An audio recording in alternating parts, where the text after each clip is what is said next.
Hi everyone, आज हम discuss करने वाले हैं ह्यूमस के बारे में, जो कि काफ़ी इंटरेस्टिंग टॉपिक है और कंफ्यूजिंग भी है।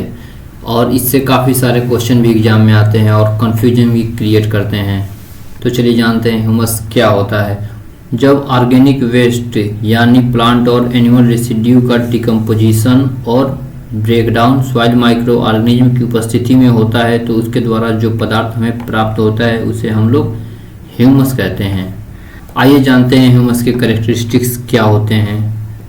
ह्यूमस एक नेचुरल प्रोसेस है और यह नेचुरली होता है और इसे बनने में काफ़ी लंबा समय लगता है, अधिक समय लगता है। ह्यूमस रेजिस्टेंट होता है ब्रेकडाउन के प्रति, क्योंकि यह बिल्कुल लास्ट स्टेज होता है डिकम्पोजिशन का। ह्यूमस एमॉर्फस इन नेचर होता है, इसका कोई डिफिनिट शेप और साइज नहीं होता।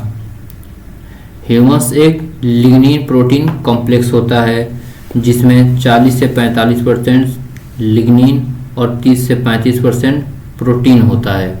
और यह क्वेश्चन एग्जाम में डायरेक्टली आता है कि ह्यूमस क्या है, तो ऑप्शन में रहता है lignin protein complex. Humus acidic nature का होता है।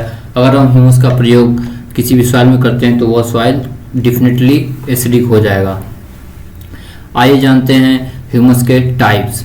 इसके 3 टाइप्स होते हैं, एक फल्विक एसिड, दूसरा ह्यूमिक एसिड और तीसरा लास्ट ह्यूमिन एसिड। तो चलिए एक एक करके जानते हैं। सबसे पहले जानते हैं फल्विक एसिड के बारे में। फल्विक एसिड का मॉलिक्यूलर वेट बिल्कुल लोवेस्ट होता है, सबसे कम होता है मॉलिक्यूलर वेट। दूसरा, यह हाईली ससेप्टिबल होता है माइक्रो ऑर्गेनिज्म के प्रति। यह सोल्यूबल होता है एसिड और अल्कली सॉइल दोनों में, और इसका जो कलर होता है वो लाइट ब्राउन होता है। अब जानते हैं ह्यूमिक एसिड के बारे में।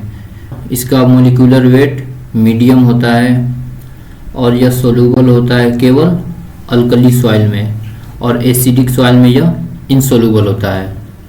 अब ह्यूमन के बारे में बात करते हैं, तो इसका मॉलिक्यूलर वेट हाईएस्ट होता है, सबसे ज़्यादा होता है, और यह हाईली रेजिस्टेंट होता है माइक्रो ऑर्गेनिज्म के अगेंस्ट। इसका थोड़ा भी डिकम्पोजिशन नहीं होता, और यह इंसोल्यूबल होता है।